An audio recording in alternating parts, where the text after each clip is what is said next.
नहीं भाभी का नाम आपके चैनल के लाल मत्ती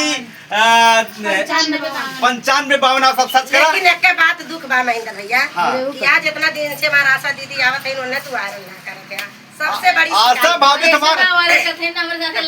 हाँ वे सुना आशा भाभी तुम्हारे नाम वैसा आशा भाभी कहीं भी जाती तो आशा भाभी वैसे वायरल है। तो चला आओ भैया। अरे भैया बतिये से देखा देखा दो बिनिया कैसा गठरिया में दुई लुगारी देखा देखा दो बिनिया कैसा गठरिया में दुई लुगारी देखा देखा दो बिनिया कैसा गठरिया में दुई लुगारी देखा देखा दो बिनिया कैसा गठरिया में दुई लुगारी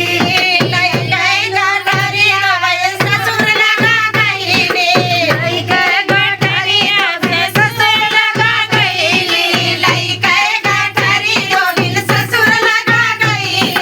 लई के गठरिया में ससुर लगा गई ससुर काली बेला मारे गठरिया में दुई लुगारी मोरे ससुर काली बेला मारे गठरिया में दुई लुगारी मोरे ससुर काली बेला मारे गठरिया में दुई लुगारी मोरे ससुर काली बेला मारे गठरिया में दुई लुगारी देखा देखा दो बिनिया कैसा गठरिया में दुई लुगारी देखा देखा दो बिनिया कैसा गठरिया में दुई लुगारी लई गठरिया में जेठ लगा गई लई गठरिया हो जेठ लगा गई जेठ लगा गई हो जेठ लगा गई जेठ लगा गई हो जेठ लगा गई जेठ काली बेला मारे गठरिया में दुई लुगारी मोरे जेठ काली बेला मारे गठरिया में दुई लुगारी मोरे जेठ काली बेला मारे गठरिया में दुई लुगारी मोरे जेठ काली बेला मारे गठरिया में दुई लुगारी देखा देखा गठरिया कैसा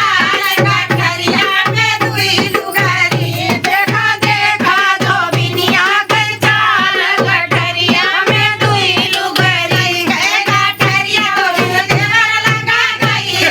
गठरिया देवर लगा गई देवर लगा गई हो देवर लगा गई देवर लगा गई हो देवर लगा गई अरे देवर को खाली बेटा मारा गठरिया में दुई लुगारी अरे देवर को खाली बेला मारे गठरिया में दुई लुगारी मोरे देवर को खाली बेला मारे गठरिया में दुई लुगारी मोरे देवर को खाली बेला मारे गठरिया में दुई लुगारी देखा देखा दो बिनिया कैसा गठरिया में दुई लुगारी देखा देखा दो बिनिया कैसा गठरिया में दुई लुगारी गठरिया दोरी सोनी लगा गई लई गठरिया दोरी सोनी लगा गई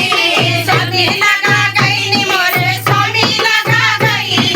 सोनी लगा गई मोरे सोनी लगा गई मोरे राजा काली बेला मार गठरिया में दुई लुगारी मोरे राजा काली बेला मार गठरिया में दुई लुगारी मोरे स्वामी काली बेला मार गठरिया में दुई लुगारी मोरे स्वामी काली बेला मार गठरिया में दुई लुगारी देखा देखा दो बिनिया कैसा गठरिया में दुई लुगारी देखा देखा दो बिनिया कैसा गठरिया में दुई लुगारी आप लोग को गाना कैसे लगा कमेंट करके जरूर बताइए। बहुत बढ़िया लाग तोहार गाना।